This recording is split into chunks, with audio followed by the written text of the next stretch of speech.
හැමෝටම සුබ දවසක්. ඉතින් අපි අද කතා කරන්න බලාපොරොත්තු වෙන්නේ ඔබට මට අපට සියලු දෙනාටම තිබෙන එක් ගැටලුවක් පිළිබඳව. ඒ තමයි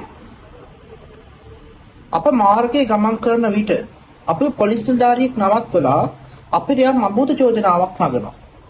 උදාහරණයක් විදිහට අප මාර්ග නීතියක් කඩ කළායයි. අප ගමන් කරන රථයේ යම් නීති විරෝධී ද්‍රව්‍යයක් මත්ද්‍රව්‍යයක් වෙන්න පුළුවන්. එවැනි යම් කිසි නීති විරෝධී ද්‍රව්‍යයක් තිබුණායයි හෝ ඔබගේ වාහනේ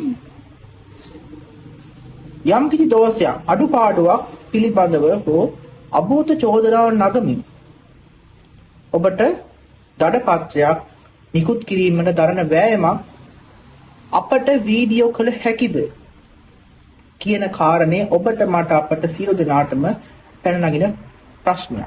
ඉතින් අපි මේ පිළිබඳව තමයි අද කතා කරන්න බලාපොරොත්තු වෙන්නේ.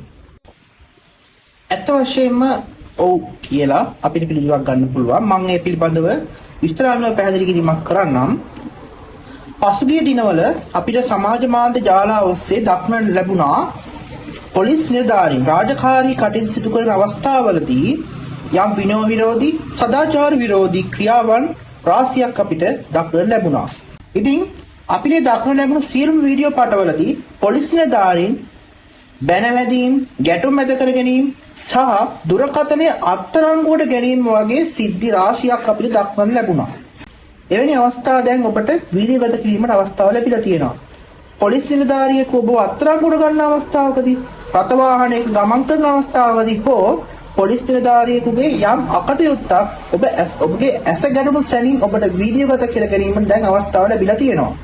ඒ තමයි පසුගිය දිනවල පොලිස්පති නිල කාර්යාලය හරහා ඉදිරිපත් කරන ලද චක්‍රලේඛනයෙන් තමයි මේ අවස්ථාව ඔබට ලැබිලා තියෙන්නේ. 1995 අංක 14 දරන සාක්ෂි විශේෂ විධිවිධාන පනත මගින් මෙම වීඩියෝ පට සිවිල් නඩුවකදී අපරාධමය නඩු අවස්ථාවකදී අධිකරණය වෙත ඉදිරිපත් කරන්නට අවස්ථාව ලැබිලා තියෙනවා. නමුත් හොඳින් මතක තබා ගත කරුණක් තියෙනවා.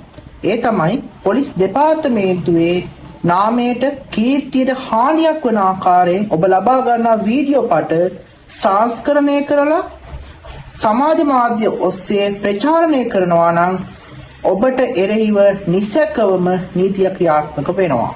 එම නිසා හොඳින් මතක තබා ගත යුතුයි මෙම අවස්ථාව ඔබට සිදුවන යම් අකටයුත්තකදී ප්‍රයෝජන ගැනීම සඳහා නැතුව පොලිස් දෙපාර්තමේන්තුව අපකීර්තියක් වන ආකාරයෙන් අන්තර්ජාලය ඔස්සේ මෙවැනි ක්‍රියා සිදු කිරීම ඔබටත් සමාජයටත් වැරදි ආදර්ශයක් දෙන බව නිසැකයි.